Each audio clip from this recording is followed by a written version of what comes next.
Always been here. We've always listened because there is a different resonance here. It comes from the river and the land and the sky. It's our place, all of us. This city belongs to everyone.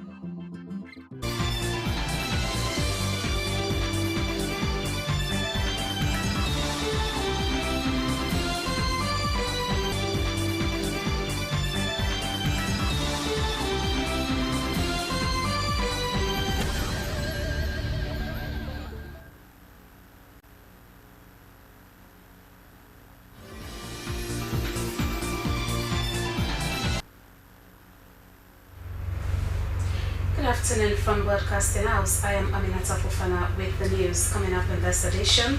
A land saga at Squama village, owner of an orphanage, Fatima Home, calls for authorities' intervention. Standards Bureau announces compulsory use of metric cups effective Wednesday, May 21st. And one of Freetown's most notable theatre groups, Freetown Players, celebrates 40 years. Now these stories and more in the next 1 hour. Stay with us.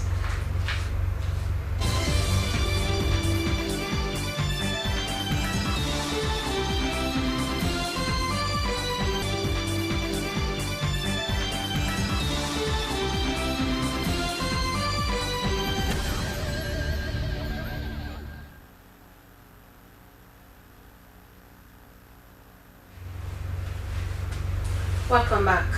Now, the Sierra Leone Standards Bureau has joined the global community in commemorating World Meteorology or Measurements Day under the theme Measurements for All Times for All People. This year's celebration marks a significant milestone of 150 years since the signing of the Metric Convention in Paris. This historic treaty laid the foundation for international cooperation in measurement standards. Esther Susan Itzbasi tells us more. The biggest highlight of the commemoration ceremony of World Meteorology Day was the announcement that effective May 21st, 2025, metric cups will be enforced in all markets across the country. The move is aimed at promoting fairness and transparency in trade and consumer transaction. Although this new regulation is designed to ensure consistency in the measurement, it will affect various market vendors. Yet, it is seen as the best method required to adopt standardized measuring tools in line with international best practices. The Sierra Leone Standards Bureau Executive Director, Dr. John Paul Kaisam, spoke about the critical role of measurement in national development, noting that measurement is the bedrock for fairness and quality in every society.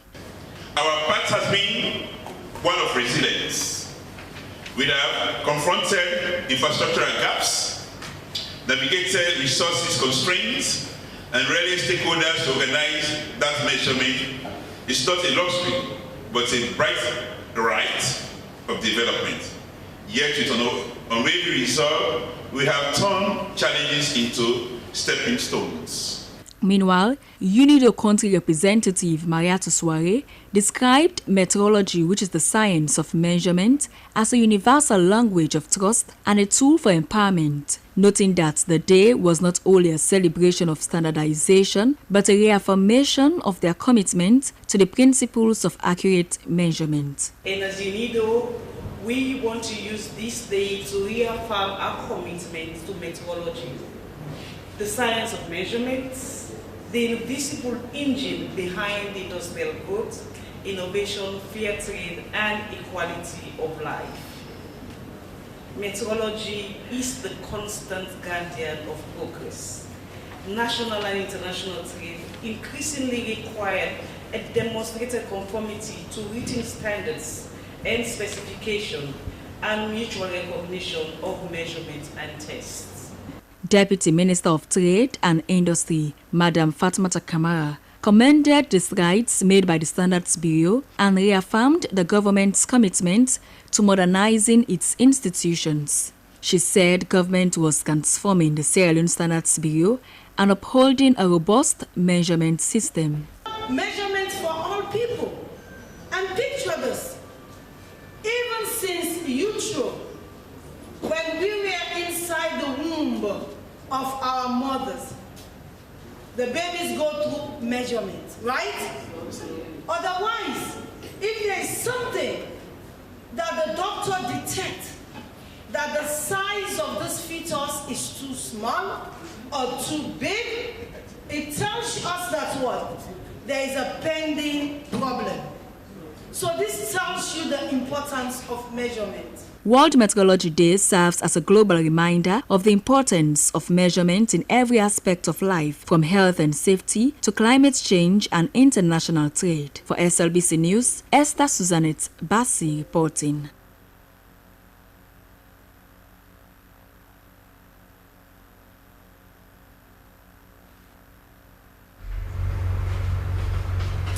The founder of an orphanage, Fatima Edward Musa Anake, has appealed to relevant authorities to solve a land dispute between them and some community youth. He claimed that the situation has posed a serious threat to the safety of the children residing at the home. Here's the story. This orphanage, named Fatima Home, is seated on more than 5 acres of land at Squama village along the Waterloo-Maseka highway. It houses about 70 children who were rescued from the streets. The children are provided with essential care including food, clothing, medical and education among other supports. And don't donate this land to this part. This part they out in projects. They do something way much more important. Also, it help the government to take care of Sierra Leone and picking them. I think say this, they help us village people there. Therefore, they come and join hands together with the bar for see that all this country will be a developed country. But if they go and carry there, this is like a threat to me. The land dispute on ownership of some parts of the 5 acres of land they occupy remains a serious challenge for the home. Mr. Edward Musa Anake says the situation poses a serious threat to the peaceful environment they once had for the children and their staff. By throwing stone, the children had to run away, the workers going to shelter. Then the police from crossing and then from Waterloo came and stopped them, that you must stop to disturb this place. And whoever tries that is going to face the force of the law. They are coming again to still send their threats to kill, to burn the place. And so if you are here, I'm appealing that the government of Sierra Leone do something. He accuses some of the young people in the area of grabbing some portions of their land. The community is yet to comment on the issue as all parties await the relevant authorities to intervene. In connection to the ongoing squabble between the founder of this home and some community people. However, SLBC made attempts to talk to some of those who were accused of disturbing the peace of this home. But all efforts were futile as none of them were willing to talk to SLBC to get their own side of the story. For SLBC News, Aminata Fofana.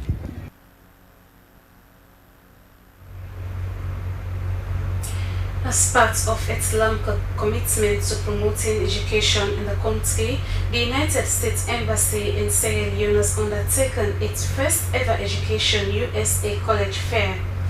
Courtesy of the Minister of Basic and Senior Secondary Education, the Education Fair was to guide pupils who have ambition to study in the U.S. Cynthia Kamara witnessed the session and now reports. These attendees were like-minded pupils from different schools across the country who desire to pursue tertiary education in the United States of America. The platform was created by the Ministry of Basic and Senior Secondary Education to give students the opportunity to gain adequate knowledge on how to navigate their way to acquire scholarship opportunities among other educational benefits in the United States.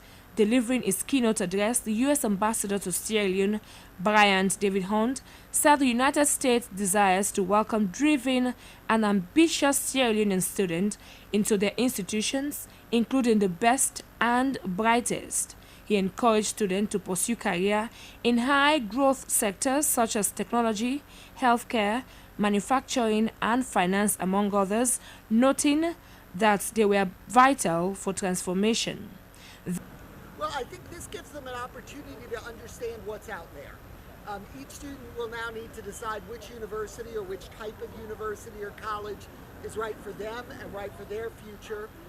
They'll then need, of course, to apply and be accepted. But I think fundamentally what this does is it opens their worldview to what's possible, what is out there. Many people have heard of Harvard University or Yale or the big-name schools, but United States higher education is much more than that. Deputy Minister of Basic and Senior Secondary School Education, Emily Gogre, said the college fair will not only benefit pupils, students and teachers, but the ministry as a whole. She encouraged the students to focus on their studies, urging them to meet the required grades that will qualify them for the scholarships available under the program. We are happy and grateful to the government of the United States of America, and of course, as a government, we are always committed to the education of our children because His Excellency has given them free education here in Sierra Leone, and we have reinforced it in the Ministry of Basic and Senior Secondary Education using the radical inclusion. We are committed as a ministry to support whatever activities the U.S. Embassy will bring to us so that we'll not only stay in Freetown, but we'll move to the provinces to also sensitize the school children in the provinces. Pupils described the college fair as an eye-opener as they never knew such opportunities has been existing. And that other than the other universities, there are also other universities that one can learn science, And so I'm expecting that they continue to do these things more often to bring this kind of innovation and technological educational system into our country.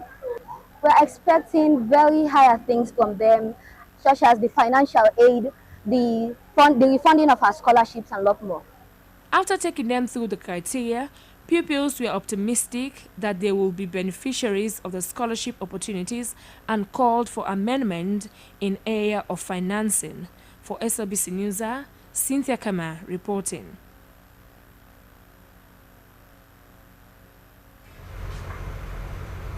It has been 40 years for the Freetown Players, one of Freetown's most outstanding theatre groups.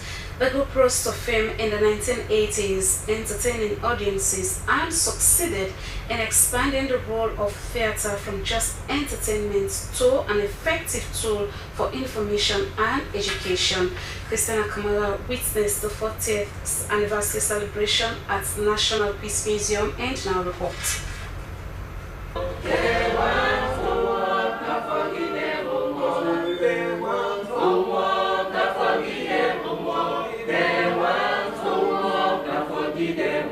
The celebration held at the National Peace Museum brought together artists, journalists, and cultural fans to reflect on 4 decades of impactful performances and social advocacy.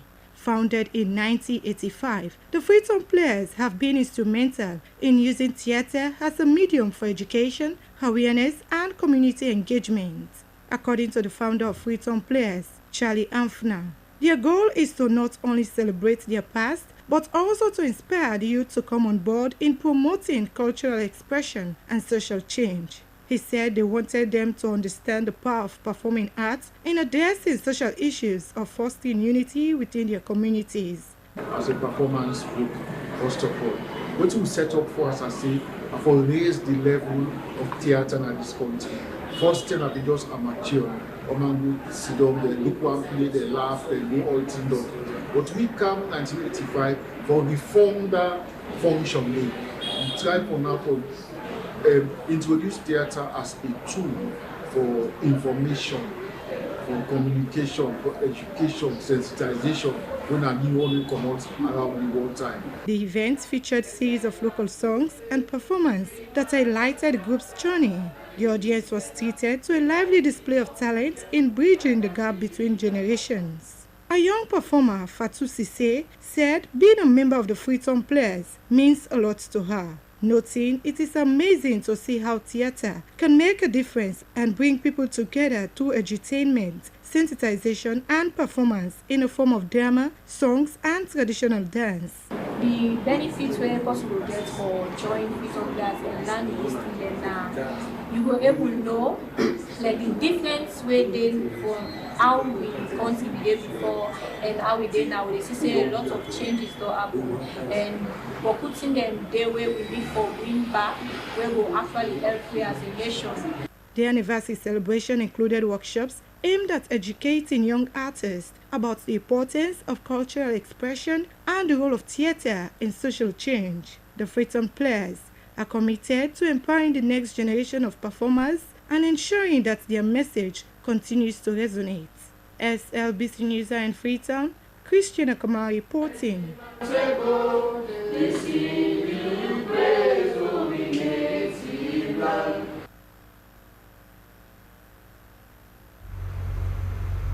Still with stories on celebration, the Legal Aid Board has celebrated its 10th anniversary with a series of activities, including a football gala that also featured the Slbc.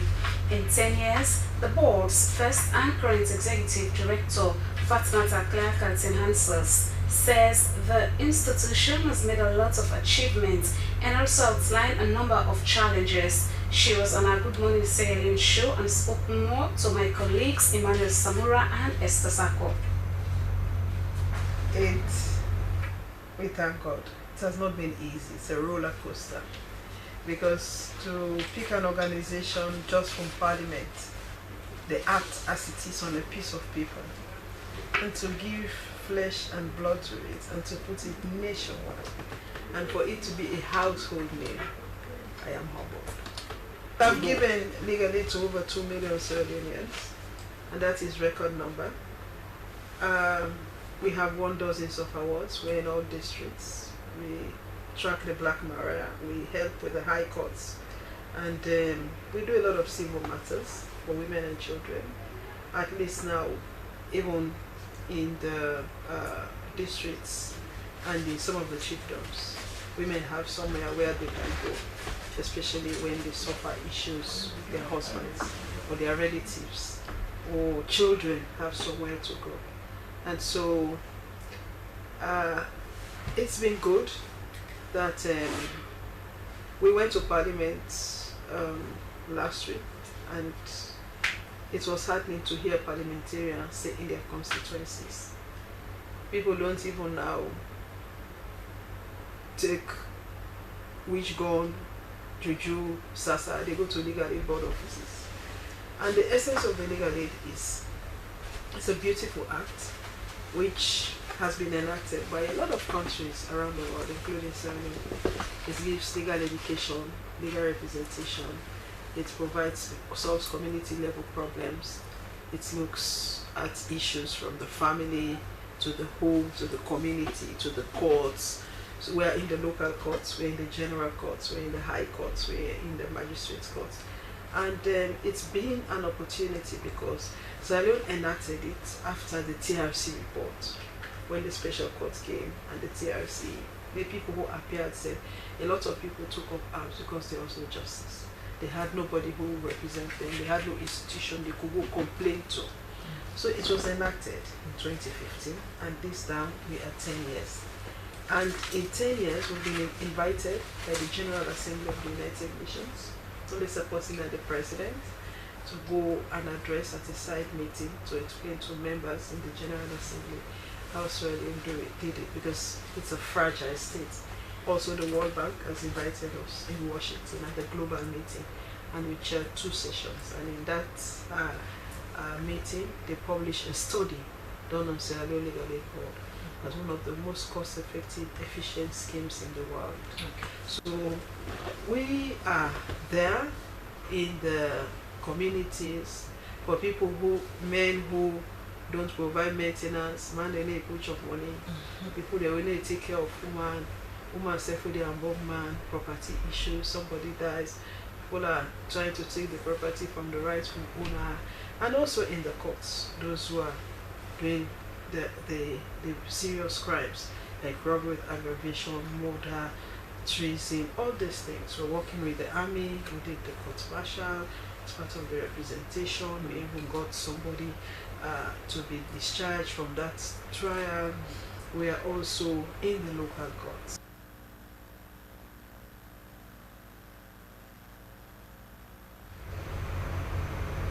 She is Fatmata Claire Hansels, Executive Director, Legal Aid Board, Sierra Leone. And now Parliament has approved Justice Fatmata Bintu Al-Hadi following her appointment to the Supreme Court of Sierra Leone. The former appeal court judge has over 2 decades of legal standing, and she is the only female judge currently sitting in the Supreme Court. Dennis Fraser was in Parliament. The 11th report of the second session of the 6th Parliament of the Committee on Appointments and the Public Service be adopted by the House, and that the recommendations contained therein be approved. All those in favor say aye. Aye. Those against say nay. The ayes have it.